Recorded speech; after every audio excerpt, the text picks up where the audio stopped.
In fact, what we are seeing today is not new to me. On this first, when Atal Bihari Vajpayee came to power in 1998, I had addressed one letter that is known as open letter to the RSS. And it was based on the agreement which Sardar Vallabhbhai Patel had with the RSS at that time. But most of the RSS workers during those periods in 48-49, the organization was banned and they were behind the bars. And the cabinet took a decision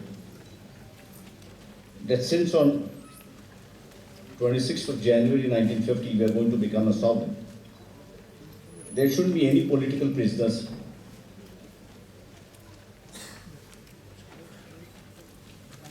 in the jail, political prisoners, and therefore they said they made an offer to the RSS at that period that yes, you are from a different school of thought and we are from a different school of thought.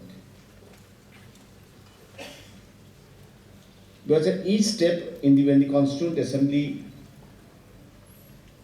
decided one issue after another,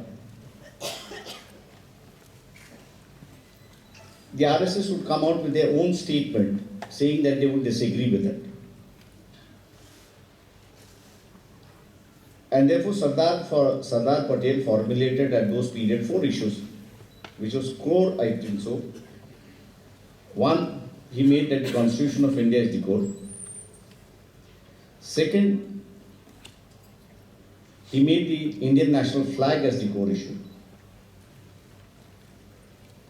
Third, he made 15th August as the core issue and the symbol of Ashoka as the core issue. And he said, if you agree to this,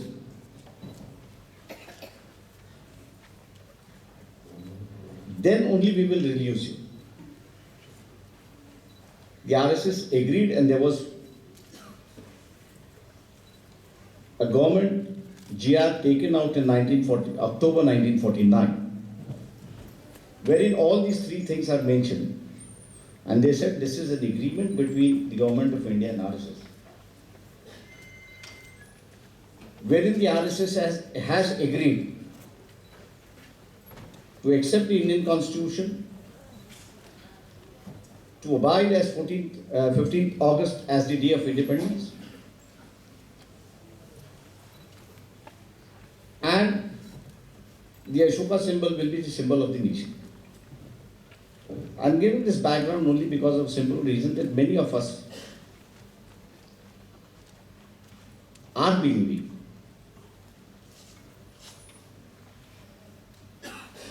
that this is just a political change or a regime change, I may say so. And all of a sudden of this regime change, we come to the issue that those icons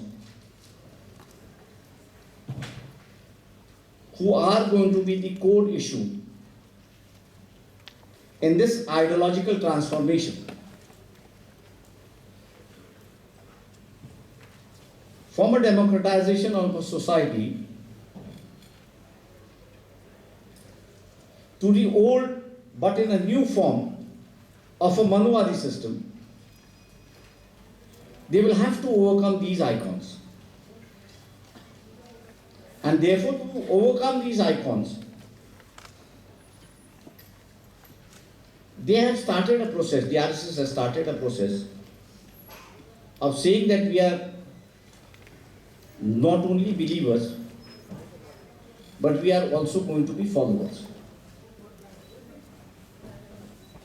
By saying believing and also saying by that we are following, एक बात उन्होंने अपनी स्पष्ट कर दी है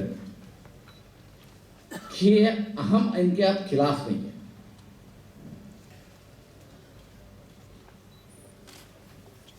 इस बात को अगर हम लोग समझ ले तो मेरे ख्याल से मैं समझता हूं कि इस एप्रोप्रिएशन की वजह जो है, इनको आत्मसात करने की जो प्रक्रिया जो इनकी चली है, उसकी वजह क्या है, मेरे ख्याल से हम लोग के दिमाग में आ सकती है कि ये आइकॉन शो है,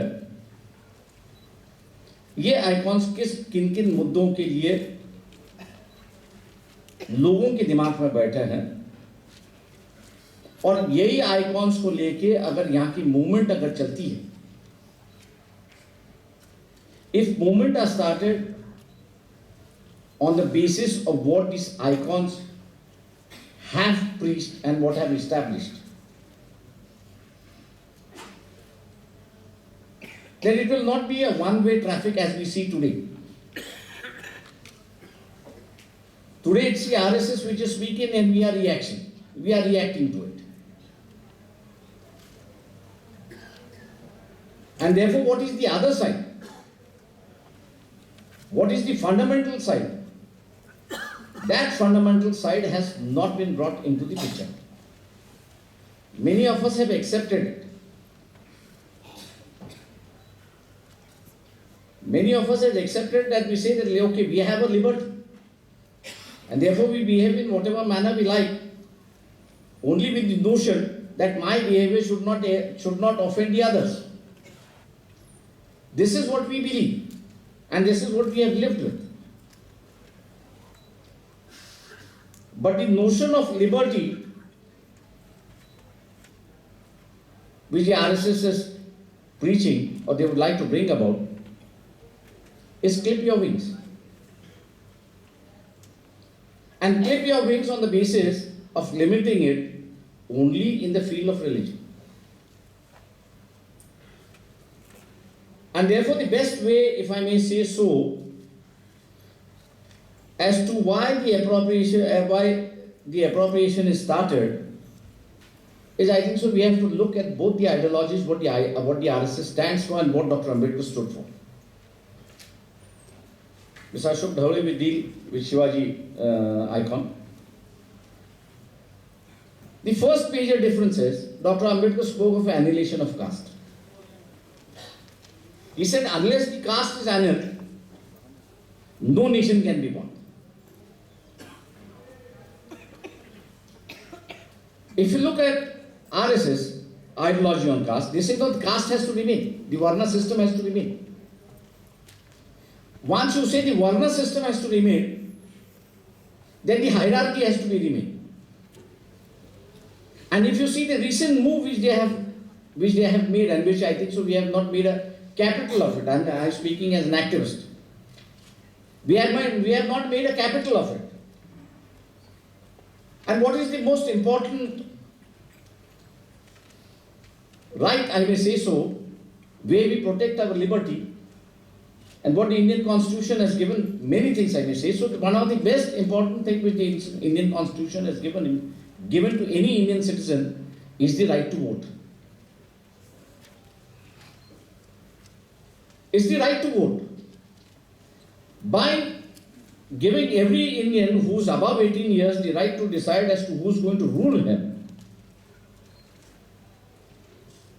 that right has put an embargo that whatever form of government comes in, he will not be against the people, will of the people, and also his philosophy will be respected. Recently, if you see what Gujarat and Haryana have done, Rajasthan has begun also. They are following the same path, I think, but they have not passed the legislation as yet. Actually, they have been cleared it off. Education and economic status, both factors have been utilized in curtailing the right to vote as far as district elections are concerned. As far as one of the division bench of the High Court is concerned, they said, okay, this is a valid restriction that has been put. No doubt it has been appealed and is still pending before the larger constitutional bench, yet to be decided. But the process has been put into action, that the old Manu system is going to come in a new form. What was Manu system? Manu system was basically exclusion of a class of a society. And that was based on religion. Sanctity with the sanctity of the religion. Now a class of society is sought to be excluded by denying him the right to vote. Now this can be extended further down to say that all persons or all citizens should be a taxpayer, and therefore we should say that unless he becomes a taxpayer, he shall not have a right to vote. This can be expanded in any direction and any way in which you can like. The first and foremost what needs to be decided is, and what to be said is that whether an Indian citizen is poor or rich, whether he is educated or uneducated, his right to vote will remain intact. But unless and until these differences which are being sought to be brought out and being propagated by the RSS, unless they are brought out in a proper manner in the masses, I doubt whether we will be able to succeed. And what Ketkar said, it's not a battle of electorally defeating BJP in the election. It is basically changing the mindset of the society, where religion no doubt plays a part. But religion is to be restricted to an individual. Religion should not become a part of a state, or a state should not become a part of a religion. This, I think so, is more aptly to be brought out within the common man and within the middle class, which is being carried away, saying that we don't have an identity. And therefore, building up an identity is also one of the issues. And there, I think so, two important issues which come up, which Dr. Ambedkar spoke of. One is, he said, is a common civil code. I do understand that the Muslims are in opposition to it. But we can take a stand saying that, okay, if the Muslims are opposed to having a common civil code, why not have a rest of the 80% of the population who is covered under no law at present? The OBCs are not covered under the Hindu Marriage Act. Because it's only the Saptapadi which is recognized, and the other is just a customary right which has been recognized, and therefore Dr. Ambedkar said that if you want to build up a nationalism within this country, it will have to have some base with this heterogeneous mass which he described. He said within this heterogeneous mass, what is going to be the common ground? And he said one of the common grounds can be a common civil code. And therefore, BJP no doubt spoke of common civil code during the Congress regime. But today, they have started a different game. They are asking the Sikhs, they are asking the Buddhists, they are asking the Jains to demand that you have a separate religious law. So once these separate religious laws comes into being, the question of common civil code goes up. If you want to stop the whole system of people converting into a religious group, we have to think in terms of building an Indian society. Let me give one example. I was first time elected to Rajya Sabha in 1990. During VP Singh's last period.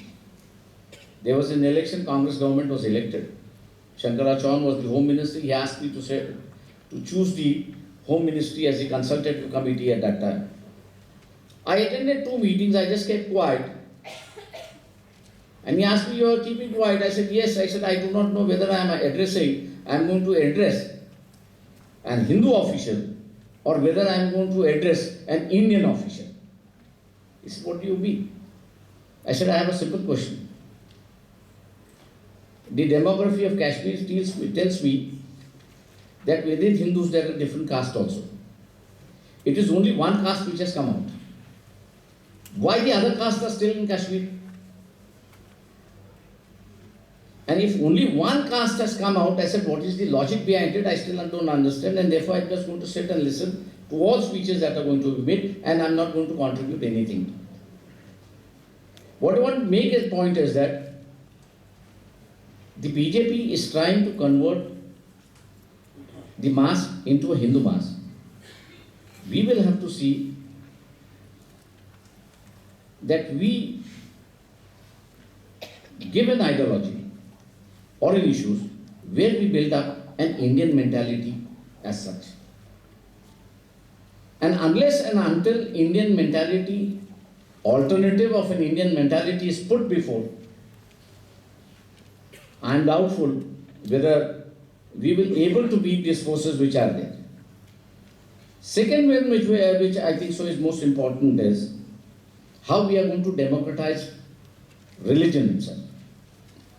I'm not going to say the puja part of it, but whatever else is committed within the religion. BJP would not like to touch upon Sadi Sangapur issue is there. They would not like to interfere any of these issues of gender sensitization, and also secondly the priestly class within the religion. The priestly class today is limited only to the higher ups within the caste system. The others are left out.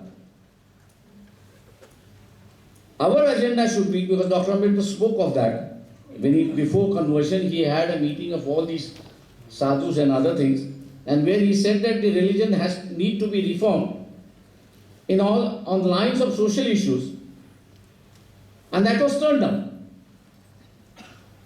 But today are we going to set up and say that the socially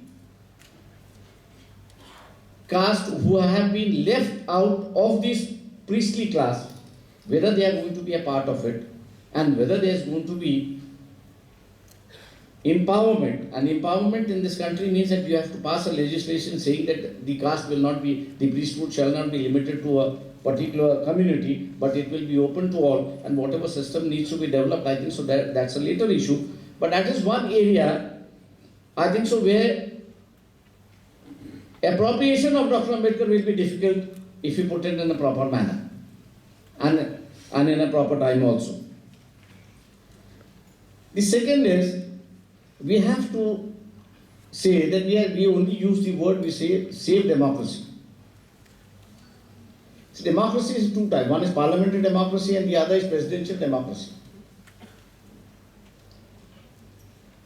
Parliamentary democracy, if I may say so, is suitable for the withering away of the caste, by helping in the process of withering away of the caste.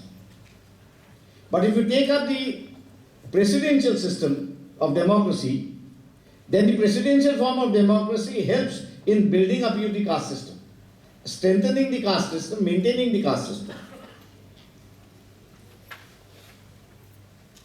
Second, and the second last issue which I would come to is the economic line which Dr. Ambedkar took. He said for political sovereignty to survive and to sustain,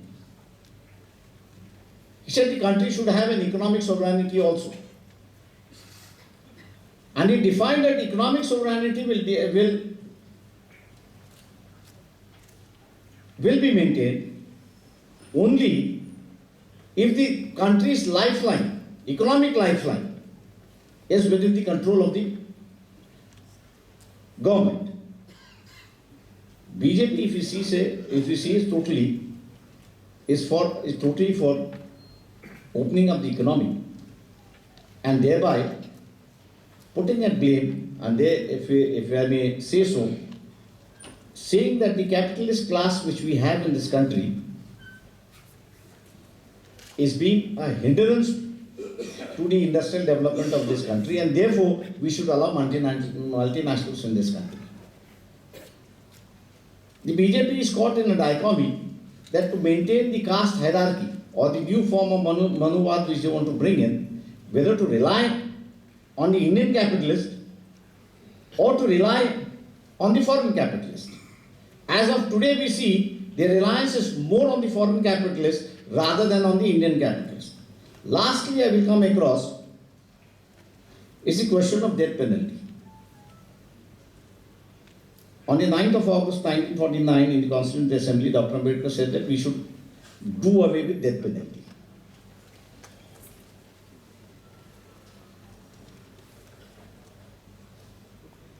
And today we have BJP which is propagating a death penalty, and the reason he said that we have not brought the person into the earth, into this planet.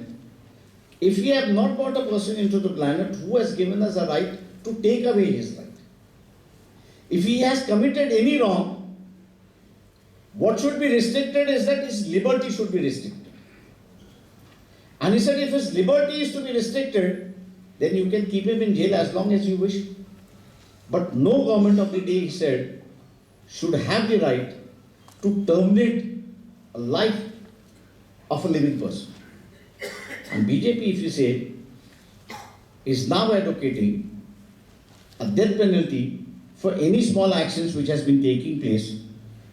Lastly, I would say,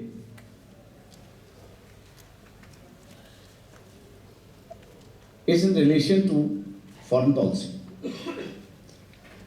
He said within neighbors we should have a relation based on good neighbors, whereas those who are distinct, our foreign policy should be based, since we are a democratic country, democratization of all those countries should be our base, and those who are democratic, we should have a good relations with them. BJP, if you say, has been using Pakistan as a bait to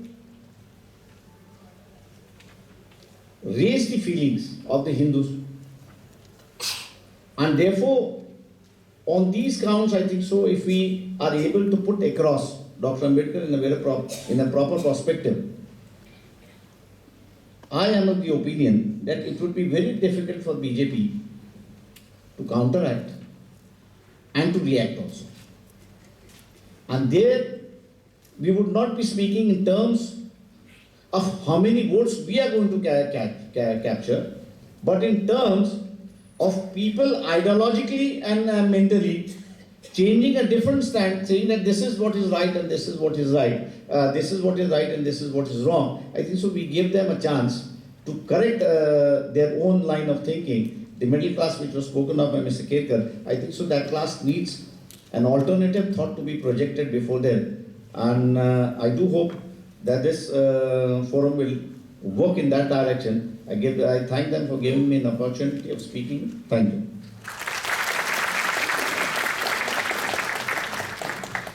Friends, this session seeks to unpack the attempts of the Hindutva to appropriate secular icons in Indian history and thereby distort their discourses in politics and capture popular imagination. It is necessary to vehemently counter and arrest these attempts. It is towards that Prakash Ambedkar just spoke about the appropriation of Ambedkar in his thoughts,